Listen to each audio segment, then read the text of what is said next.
èdè òyìnbó ni wọ́n kọ́ ẹ má bínú. What United? I'll do that. Because Oyinbo is vernacular now.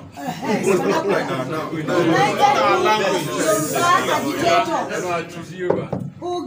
Wọ́n ní àpapọ̀ àwọn tá à ń ṣe ìjàgbara fún ilẹ̀ Oòduà. United Group of Yoruba Agitators. Wọ́n ní Ugia. We, the agitators for the Yoruba self-determination, hereby appreciate your fatherly role in putting us in the right direction. Wọ́n ní àwa tá à ń jàjàgbara fún ilẹ̀ Oòduà. A dúpẹ́ lọ́wọ́ bàbá wa tí wọ́n tọ́ wa sí ọ̀nà tó tọ́.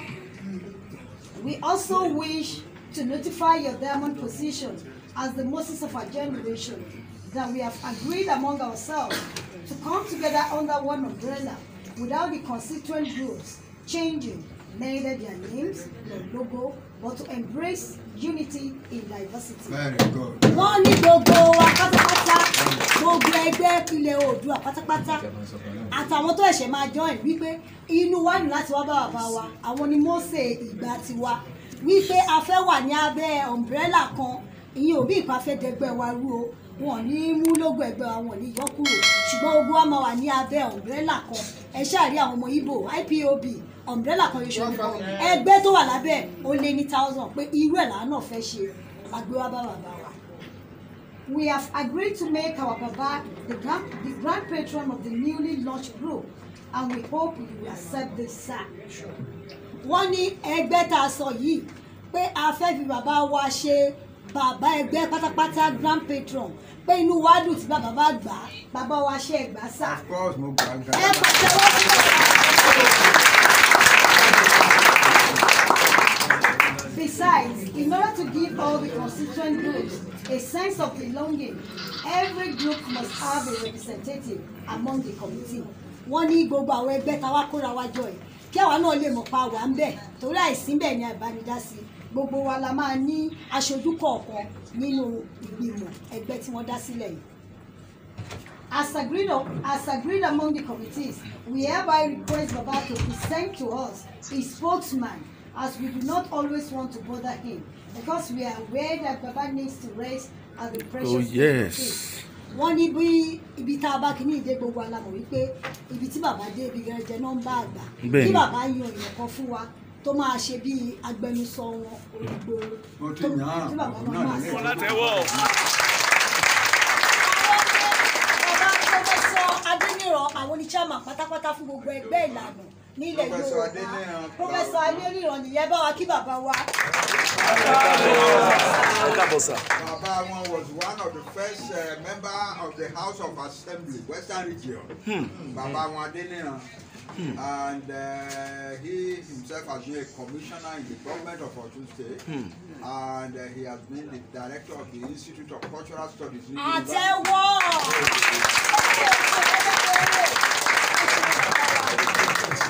order to stop all the fraudulent agitators from collecting money by pretense, from joining agitators in the name of fighting for the mass self-determination, we therefore support a call for security.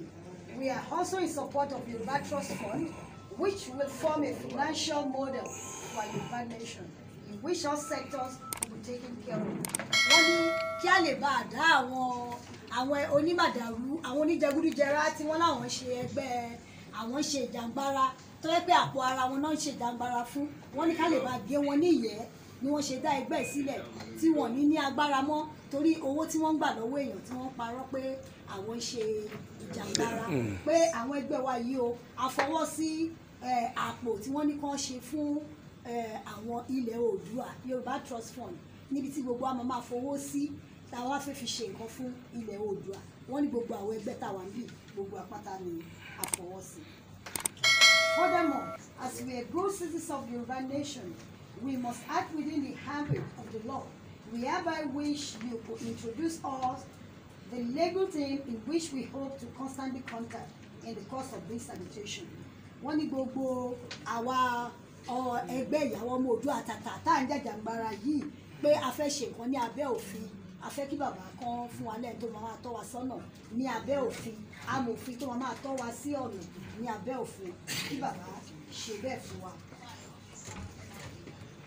We implore all the agitating groups, home and abroad, to subscribe to this game-changing platform for the sake of unity and sincerity, making all the group signatories to the platform. Wọ́n ní gbogbo àwọn ẹgbẹ́, gbogbo àwọn táwọn mìíràn la máa rán sí àwọn ẹgbẹ́ yòókù. Gbogbo ẹgbẹ́ pátápátá ta láà ń ṣèjàgbara fún ilẹ̀ Oòduà. Kí gbogbo wa kájọ sowọ́pọ̀, kájọ wà ní ojú kan, kí àjọ máa ṣe bó ṣe yẹ kó ṣe ṣe kó lè rí bó ṣe yẹ kó ṣe rí. Ká má bàa gbé ìwà mọ̀nàfíkì dání, kí gbogbo àdẹ̀ lè wà ní ẹyọ kan, ká ṣe ní òdodo àti òtítọ́.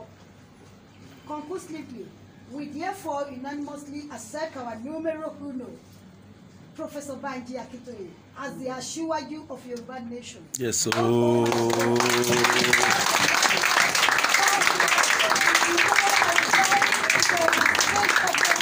Yes, sir.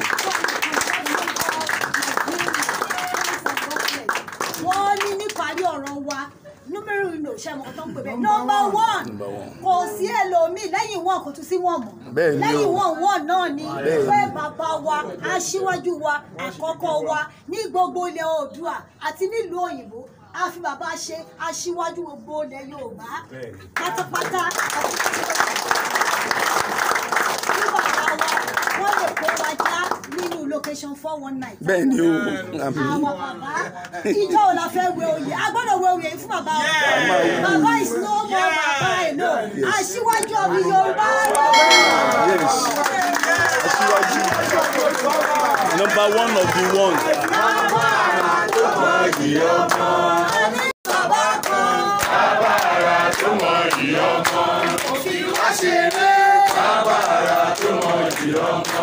Ṣètọ́jú wa. Bàbára tó mọ ìdí ọmọ. Ní bàbá kan. Bàbára tó mọ ìdí ọmọ. Lórí Aṣíwájú, bẹ́ẹ̀ tí wí ló máa rí. Bẹ́ẹ̀ tí wí ló máa rí. Bẹ́ẹ̀ tí wí ló máa rí.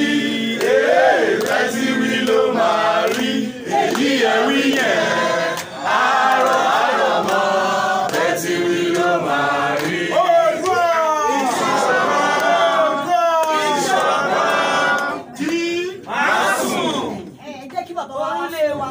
Kí bàbá fún wa ní èsì o lẹ́tà tí a kà o. Oyè tá a gbé fún bàbá gbogbo ẹ̀kan fún wa lẹ́sìn. Mo ti gba lẹ́tà ayọ̀. Mo ti gba lẹ́tà ayọ̀. Mo ti gba lẹ́tà ayọ̀. Mi ò ti ṣẹ̀rù ayé mọ́. Bàbá ẹ jókòó. Ẹ jókòó sá.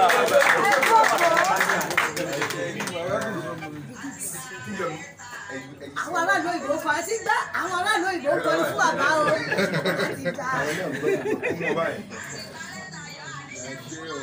Àṣẹ.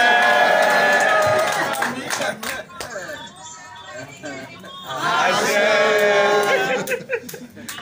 Bàbá ẹ jẹ́ introduce wọn. Ẹ jọ̀ọ́ ṣe rí àwọn ìyá wa méjèèjì tó ń sọ̀rọ̀ yìí. Àwọn àti èmi náà fi sí àwa ni àwa ní ìjà gbogbo àwọn obìnrin ilẹ̀ Oòduà. Ìyá mi tó wà níbí ni wọ́n ń pè ní Lady B, ìyá pupa ẹ bá pàtẹ́wọ́ fún. Ní sọ orúkọ wọn torí àwọn máa ń sọ̀rọ̀ lórí social media. Wọ́n dẹ̀ máa ń ṣe ìjàmbára. So a máa bá sọ̀rọ̀ lórí nǹkan táwọn obìnrin fẹ́ ṣe kẹ́ tó lọ. Ìyá mi tó wà níbí princess ni ọmọọba confam ni, so ọmọọba náà ń lò torí àwọn náà wọ́n ń sọ̀rọ̀ lórí social media. Àfẹ́ dárúkọ wọn. Àwọn àbáwọ̀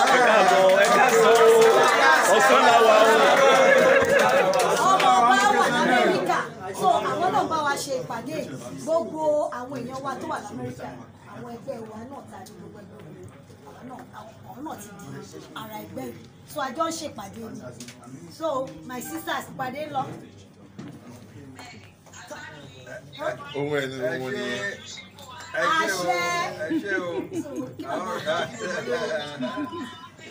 Baba, they love you. Daddy, one send the love, one I love you. I love you all. I love you all. Right, mo dúpẹ́ púpọ̀ lọ́wọ́ yín, ẹ̀yin ọmọ Oòduà. Mo dúpẹ́ o.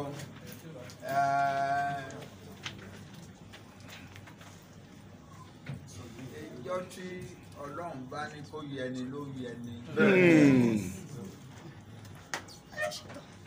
ìjọ tí Ọlọ́run ní kó yẹ Oòduà aládé yìí yóò dẹ̀ yẹ Oòduà títí láéláé. Mo dúpẹ́ púpọ̀ lọ́wọ́ yín. Inú mi dùn pé mo jẹ́ ìkan lára yín, pé mo tún wá jẹ́ bàbá gbogbo yín. I am proud to be a Yoruba person.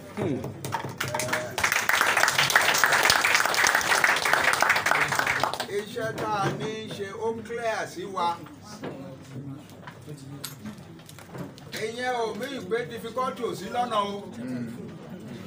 Ṣùgbọ́n difficulty gbogbo wọn yẹn la máa kọjá lórí ẹ̀ lọ. Àṣẹ. La máa débi tá à ń lọ. Díẹ̀ ẹ̀sọ̀ pẹ̀lẹ́ Lejò ń gbàgbọ́n bẹ́ẹ̀ ni sà.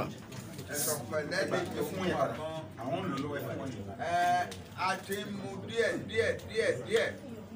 Ara nǹkan tá a kọ́ ṣe ń gbà tá a bẹ̀rẹ̀ ní pé ọ̀rọ̀ tá a lá fẹ́ dọ́wọ́ lé a lè ṣe I need the support from abroad. I need the support in the international community. Díẹ̀ nìyẹn tá a kọ́ sá lọ la fọ́ọ̀mù fíìlì fọ́ọ̀mù tá a fẹ́ join ní UNPO. Gbogbo nílẹ̀ rántí alẹ́ ìjọ tí Bẹ́ẹ̀ ni sà. Wọ́n gbà wá sí UNPO. Bẹ́ẹ̀ ni sà. Bí mo ṣe sọ̀rọ̀ níjọ́ yẹn. Bẹ́ẹ̀ ni sà. Gbogbo wọn àwọn gan wá gbà wípé àwọn ará bí ó yàtọ̀. Ṣé bí ẹ̀jẹ̀ rí àwọn mìíràn náà tá lọ sọ̀rọ̀ níjọ́ yẹn náà? Pé àwọn náà join UNPO. Àdúpẹ́ lọ́wọ́ Ọlọ́run. We are a highly regarded nation in the UNPO. Iṣẹ́ tí wọ́n dẹ̀ ní pé tá a bá fẹ́ ṣètò kan, a fẹ́ kọ lẹ́tà kan sí United Nations àbí sí organization, àwọn ọmọ ibi tán máa ń mú lọ. Àwọn ló máa sọ fún wa pé ibi báyìí nìkan mú lọ àbí ẹ mú wá àbá yín mú lọ síbi báyìí. Iṣẹ́ tí wọ́n ní and they are doing it.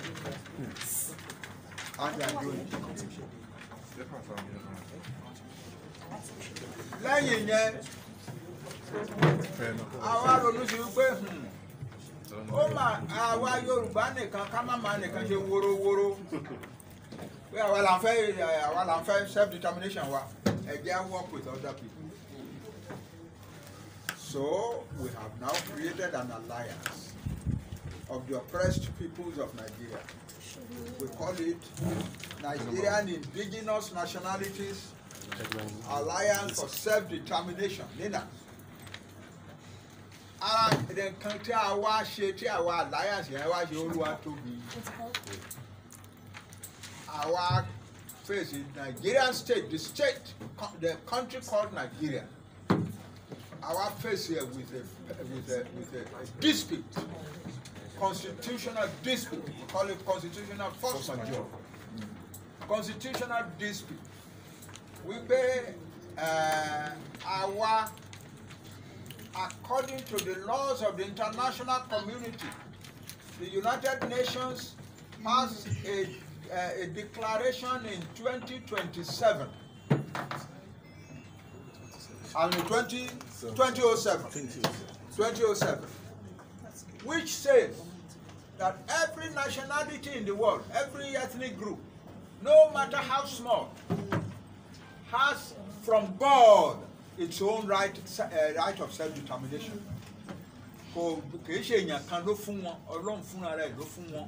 Jọ́tọ̀ Ọlọ́run ti dá wọn sílẹ̀ tó fún wọn nílẹ̀ wọn, tó fún wọn lédè wọn, tó fún wọn ní culture wọn, ló ti sọ wọn di pé ẹ̀yin lẹ máa ṣètò ara yín. Whether they are now in a country, different nationalities pọ̀ sí or not, that right of self-determination is inalienable. Kò sẹ́ni tó lè gbà lọ́wọ́ wọn. They don't have it as a result of permission by anybody. If they want to exercise it, pé wọn ò ṣe country tán wà yìí mọ́, wọn ò nídìí láti explain fún ẹnikẹ́ni.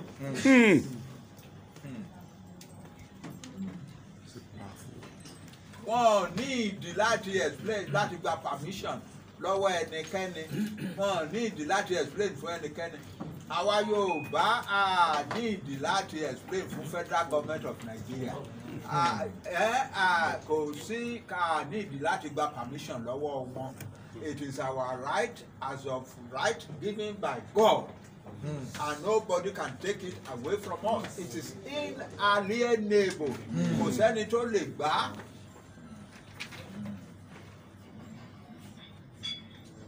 Well, àwọn òyìnbó dé wọ́n jọ́mbù gbogbo wa pọ̀. Wọ́n jọ́mbù wa pọ̀. Wọ́n jọ́mbù wa pọ̀. Each still has its own self-determination. Bí àwa Yorùbá tá a kọ̀ rẹ́rẹ́rẹ́ tá a pé 56 million bá ṣe ní self-determination wọn. Ṣé àwọn olókèrè àwọn bírọ̀mù ẹ̀bà Jos àbí Angas tí wọ́n pé 1 million wọ́n pé 500,000 wọ́n nílẹ̀ ara wọn wọ́n ní language ara wọn tí Ọlọ́run fún wọn. They have as much right as we Yoruba nation have. Wọ́n ní right láti ṣùgbọ́n ìṣètò ṣe gbàǹjọ yẹn ti wá dàrú o. Therefore kì í ṣe nǹkan tá a fọwọ́ sí ń jọ yẹn lélẹ́yìí o. Nígbà táwọn bàbá wa Awólọ́wọ̀ Azikiwe Ahmadu Bello tán jókòó ní 1950s tán sọ̀rọ̀ federation lẹ́nu àfẹ́ ṣe. Kó bá simple fáwọn òyìnbó wọn create 3 regions. Àwa Yorùbá àti àwọn tó wà àwọn Ìrògbò, Ìsoko, Ẹ̀dó, wọ́n bá wá pọ̀. But each of those people ló ní self-determination tara wọn o. So àpapọ̀ àpè ní Western region. Western region ò lè gba self-determination Ẹ̀dó kúrò lọ́wọ́ wọn o.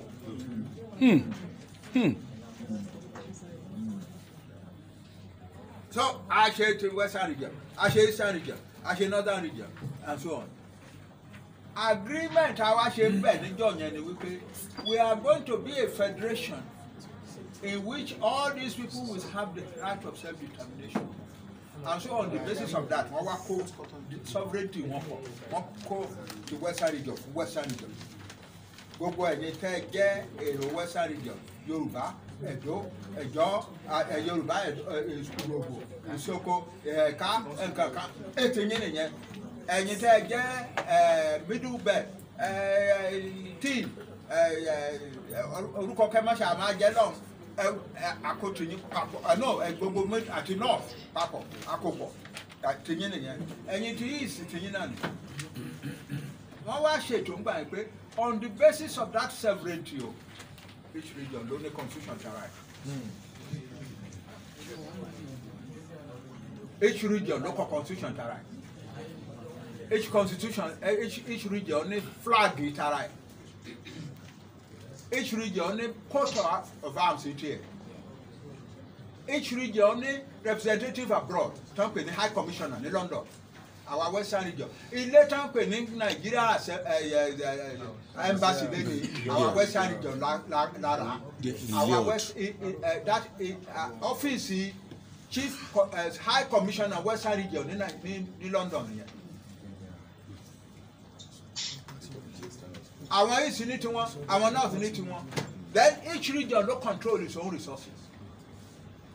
Ṣùgbọ́n tó ń bá wá ṣe tí owó bá jáde nídìí resources yẹn oníye tax stamp federal mama san fún federal government.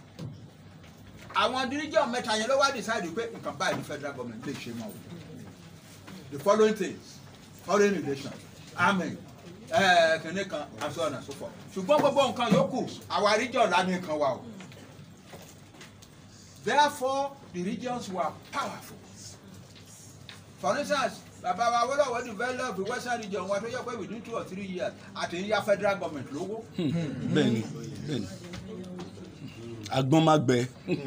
Àti àwa ti ń yá federal government. In fact, in some cases, a máa fún federal government ní grant. Ṣé ẹ mọ̀ yàtọ̀ láàrin grant àti loan?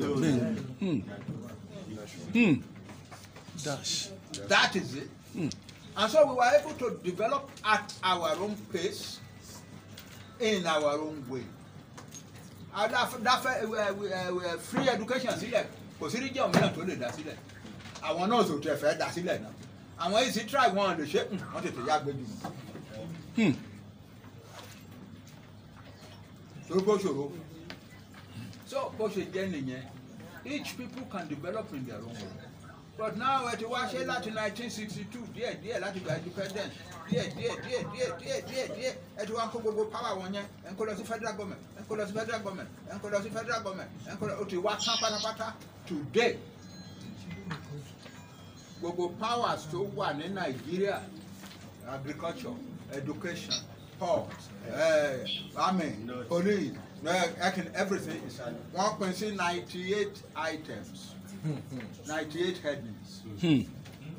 Wọ́n wá ní constitution tí Abdulsalami àtàwọn Fúlàní àti Hausa rẹ̀ náà ṣe fúnra wọn. Wọ́n wá sọ pé we the people of Nigeria ló ṣe. Wọ́n wá ní of the 98 items, 68 ló jẹ́ federal government nìkan ló gbọ́dọ̀ fọwọ́ kàn o. Of the remaining 30, state governments àti federal government lè ṣe. Ṣùgbọ́n tí conflict bá wà láàrin interest federal government àti state government, the state government must back down and let the federal government do it. In effect, kò sí nǹkan tí state government wà lágbára lórí. The state governments have power over nothing. And yet, ní àwa Yorùbá, àjọkò ní 1999, àfọwọ́sí àwa Ìgbò, àfọwọ́sí àwa Middle Belt, àfọwọ́sí àwa South, àfọwọ́sí àwa Haiduro.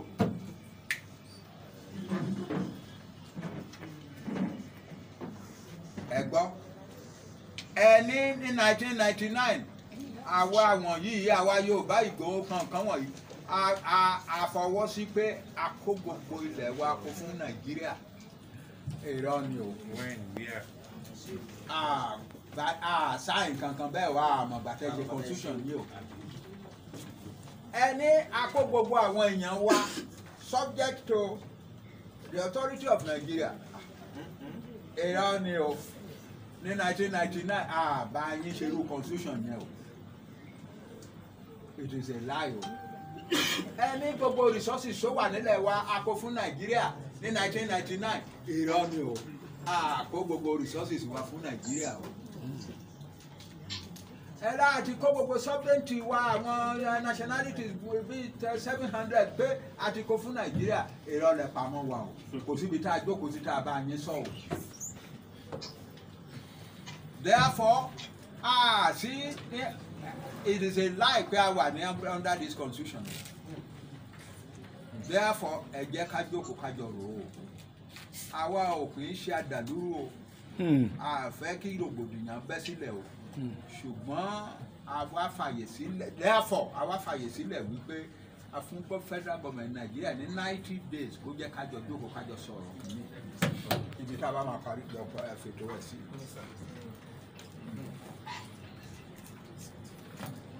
90 days yẹn ló pẹ́ tán. Alẹ́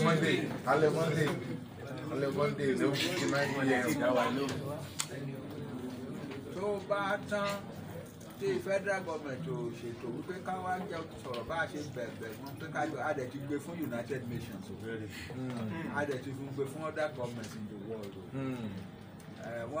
United Nations ní ẹ ti sáàbù ẹ̀ fún Nàìjíríà ní yes ní kí ni evidence ṣèbí lẹ́tà rẹ lọ deliver ẹ lọ publish ẹ̀ nínú ẹ lọ advertise ẹ̀ nínú paper kan ní Nàìjíríà tí ò ní ṣe é deny.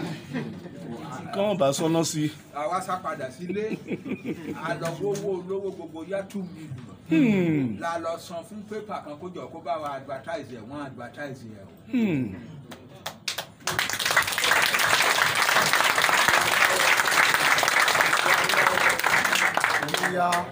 So federal government ló deny pé wọn ò ní mọ̀ o. A dẹ̀ ti gbé advertisement yẹn àti gbé lọ sí United Nations. Ẹ̀yin lẹ́ni ká lọ ṣe àti ṣe o. Here is evidence of it. So bó ṣe jẹ́ nìyẹn. Tó bá wá expire essentially mi ò tí ì sọ pé in fact o essentially sí ní Nàìjíríà mọ́.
Àwa ò ní báyàn kankan jà bá ń kó sójà wá aṣọ fún United Nations ẹ wá bá wa sọ fún wọn kó sójà wọn jáde.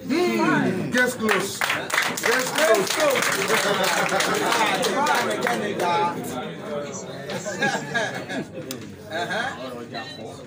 Ọ̀rọ̀ jà kọ́ lélẹ́yìí.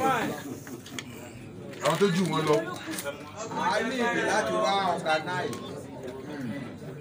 Àwa máa ní ìdí láti wá organize. Àwa máa make a statement ní 16th. Àwa make a statement ní 16th. Okay. Ní Tuesday. A máa make a statement yẹn. Pé nǹkan báyìí ló ṣẹlẹ̀ o. Àdẹ̀ní sọ pé nǹkan báyìí làwọn fẹ́ ṣe o. Ṣùgbọ́n nǹkan báyìí ló ṣẹlẹ̀ gbogbo ayé ẹgbọ́ o. Ó dẹ̀ ti tán o. Àti máa publish ẹ̀ fún wọn. So nǹkan tó wá kù a ní ìdí láti ṣe referendum. A dẹ̀ máa bẹ United Nations pé kán jọ kán wá bá a ṣe referendum.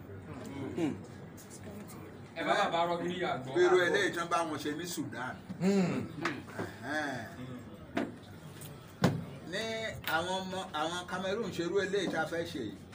Àwọn kan ní Cameroon federal government Cameroon wá kó àmì wá United Nations fún wọn lọ́sẹ̀ kan jáde kúrò bẹ́ẹ̀. Wow. Kan kó àmì wọn kúrò bẹ́ẹ̀ wọ́n dẹ̀ kó kúrò ibi tá à ń lọ nù.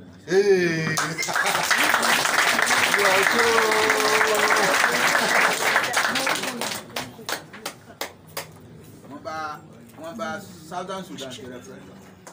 Àwọn Southern Sudan dẹ̀ fún pé àwọn kan ṣe Sudan. Àṣírí ìdánwò. Saheed ọmọ bọ́tà. Saheed ọmọ bọ́tà. Àwọn agbóhùn wọn lọ. Tí gbogbo Yorùbá ni wá. That's a big. That's my pride.